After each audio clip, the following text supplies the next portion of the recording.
आपके विचार से मैं क्या कर रहा हूं? आप कहेंगे मैं दीपक जला रहा। सही, किंतु प्रश्न ये उठता है कि क्या मैंने आपसे कहा कि ये दीपक है? नहीं। क्या इस दीपक ने स्वयं अपना परिचय आपको दिया? नहीं। फिर आपने कैसे जाना कि ये दीपक है? उत्तर है प्रकाश, जो स्वयं जल कर अंधकार में संसार को राह दिखाए, वो दीपक है। जो निराशा में आशा की ज्योत दिखाए, वो दीपक है। दूसरी ओर सर्प है, जो दिखे नहीं, बस फुफकार दे तो लोग भयभीत हो जाते हैं। अर्थात व्यक्ति का परिचय उसके कर्मों से मिलता है, इसलिए आपको ये बताने की आवश्यकता नहीं कि आप कौन हैं। ये आपके कर्म ही निश्चित करेंगे कि लोग आपसे दीपक समझकर प्रेम करेंगे या सर्प समझकर भयभीत रहेंगे। राधे राधे। समय कितना विचित्र होता है। समय हमारे साथ हो तो हम स्वयं को राजा मान लेते हैं। वही समय यदि विरुद्ध हो जाए तो रंक बनने में समय नहीं लगता।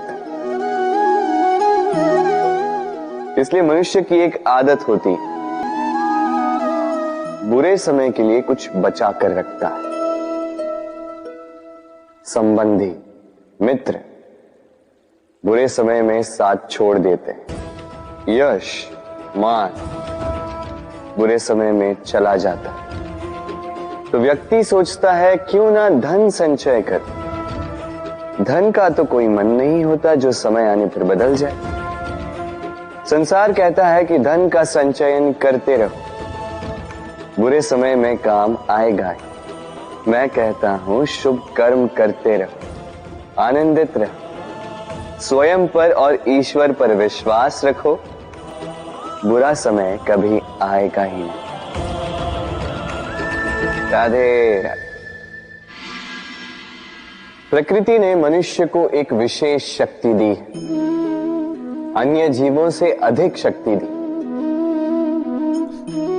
स्मरण शक्ति। यही शक्ति मनुष्य को अन्य जीवों से भिन्न बनाती, इतिहास लिखने की प्रेरणा देती, ज्ञान को पीढ़ी दर पीढ़ी आगे भी बढ़ाती। और जो भूल जाते हैं, अधिकतर रूप से वो उपहास और दया के पात्र बन जाते हैं। परंतु क्या यही पूर्णतः सत्य है? नहीं। यही स्मरण शक्ति मनुष्य के विकास में सबसे बड़ी बाधा भी बन जाती है, उसके चित्त को दूषित कर देती है। बुरे अनुभव, किसी का दिया गया धोखा, किसी का किया गया कटाक्ष मनुष्य भुला नहीं पाता और फिर लग जाता है प्रतिकार में। पहले समय नष्ट करता है प्रतिकार की तैयारी में, फिर समय नष्ट करता है प्रतिकार का अवसर ढूंढने में। यदि संतोष पाना है, यदि जीवन में आनंद पाना है, तो स्मरण शक्ति का सदुपयोग कीजिए। अपनी स्मरण शक्ति को केंद्रित कीजिए केवल अच्छी बातों और अच्छी यादों की ओर। जीवन में प्रसन्नता आए। राधे राधे।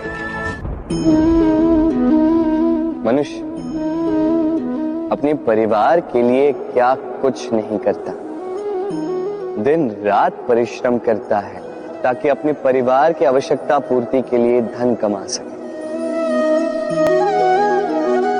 परंतु क्या केवल धन कमाना पर्याप्त है? आप कहेंगे हां, क्यों नहीं। धन से सब कुछ मिलता है, विद्या मिलती है, घर मिलता है, औषधि मिलती है, क्या कुछ नहीं मिलता। ये सब एक सीमा तक ठीक, किंतु तनिक मन से सोच के देखिए, जब बालक रोगी होता है तो वो उस कड़वी औषधि को क्यों पी लेता है? इसलिए क्योंकि उसके पिता ने उस औषधि को धन से खरीदा नहीं, बल्कि इसलिए क्योंकि उसके सामने खड़ा उसका पिता, उसे उन पर विश्वास है कि वो उसे कुछ नहीं होने देंगे। ये विश्वास, ये संस्कार, ये सीख कभी धन से नहीं मिलती। ये मिलती है उस समय से जो माता पिता ने अपने संतान के साथ बिताया। इसलिए जीवन में धन अवश्य कमाई, किंतु अपने परिवार को भी समय दीजिए, प्रसन्नता मिलेगी। राधे राधे। मुझे बताइए, इस दीवार को तोड़ने का क्या लाभ है? यदि किसी संबंध में संदेह घर कर लेता है तो आए दिन शत्रुता की स्थिति बनी रहती है। कल कोई और कारण बन सकता है इस दीवार के पुनः बनने का। तो क्या पुनः इस दीवार को बनाएंगे काका? संबंध की पवित्रता वैसी होनी चाहिए जैसे एक माता और संतान के प्रेम में होती है, निश्चल, निर्दोष, कि बात केवल रूठने मनाने तक ही सीमित रहे।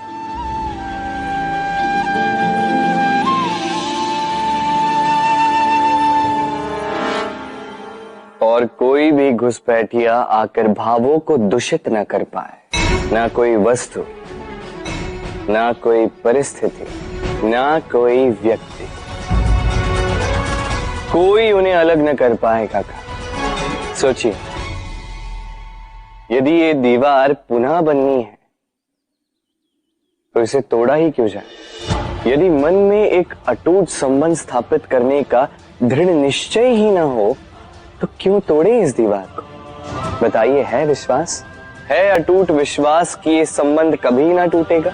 यदि है तो तोड़ दीजिए इस दीवार को, अन्यथा पति पत्नी का संबंध सबसे बड़ा संबंध माना जाता है और है भी। सप्तपदी लेकर 7 जन्मों तक दोनों एक दूसरे के साथ जुड़ जाते हैं, एक दूसरे के अर्धांग बन जाते हैं। अर्धांग अर्थात अर्ध अंग। क्या इसका महत्व आप समझ पा रहे हैं? अपना समस्त जीवन किसी के साथ बांटना। किंतु क्या संसार के सारे पति पत्नी एक दूसरे के साथ अपना समस्त जीवन बांट सकते हैं? क्या इसमें सभी सक्षम रह पाए हैं? अपना जीवन किसी और के साथ बांटने के लिए सबसे महत्वपूर्ण बात है स्वीकृति, स्वीकार करना। सामने वाले व्यक्ति को स्वीकार करना, उसकी अच्छाइयां भी, उसकी बुराइयां भी। संपूर्णतः रूप से व्यक्ति को स्वीकार करना होगा, तभी ये संबंध बढ़ेगा, तभी ये संबंध और भी सुंदर बनेगा। एक दूसरे के दोष ढूंढना, उन्हें गिनाना, ये केवल और केवल एक ही कार्य करता है, इस संबंध के जीवन का नाश करता है। बस बदले में होना ये चाहिए, एक दूसरे के दोष समझकर उन्हें आभास करवाए बिना उन्हें सुधार देना चाहिए, उनकी कमियों को उनकी शक्ति बना देनी चाहिए। यही तो होता है दाम्पत्य, यही होता है बुराइयों का दमन, और यही होता है गुणों का उदय। राधे राधे।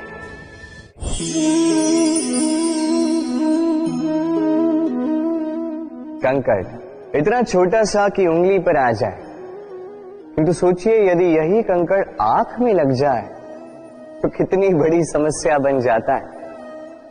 अब सोचिए ये कंकड़ आपके मार्ग में है, आप पादुकाएं पहनकर बड़ी सरलता से आगे निकल जा सकते हैं, किंतु यदि यही कंकड़ आपके पांव और पादुकाओं के बीच फंस जाए तो आप ठीक से चल नहीं पाएंगे, भले ही वो मार्ग पुष्पों से भरा क्यों ना हो।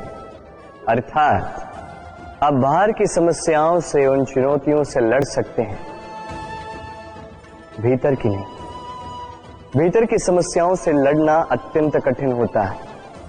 इसलिए सर्वप्रथम आप भीतर से शक्तिशाली हो जाइए, भीतर से पूर्ण हो जाइए, फिर आप इस संसार के समस्त समस्याओं और चुनौतियों से लड़ सकते हैं, आप विजयी हो सकते हैं। राधे राधे।